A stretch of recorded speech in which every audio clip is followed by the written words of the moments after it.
Welcome to Sweet Life Beat Life. We hope this video helps. Begin by gathering tools. A CR 2032 3V coin cell battery, one small flathead screwdriver approximately 3.5 mm wide, and a Phillips #00 or #0 driver. Work on a clean surface with a soft cloth to prevent scratches and collect tiny parts in a tray. Turn off ignition and keep the vehicle at least 10 feet away while you work to avoid accidental signals. Have a pair of tweezers handy and wash your hands, or wear nitrile gloves to avoid oiling contacts. Find the seam along the key fob edge and insert the 3.5 mm flathead screwdriver. Twist gently to separate halves without forcing. If a Phillips screw is present, remove it first with the #00 driver. Once opened, flip the top half and expose the circuit board, then locate the coin cell.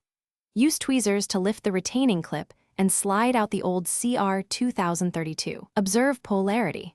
The positive side stamped 3V faces outward toward the case, and the clip should snap back over the new cell.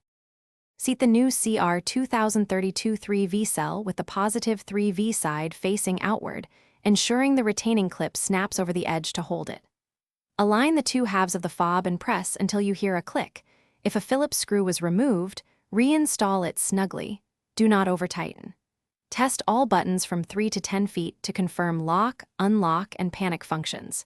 If the fob fails, try reseating the battery or follow the vehicle reprogramming procedure to sync the fob to the car. Usually a short Thanks for watching. Consider subscribing if we helped you.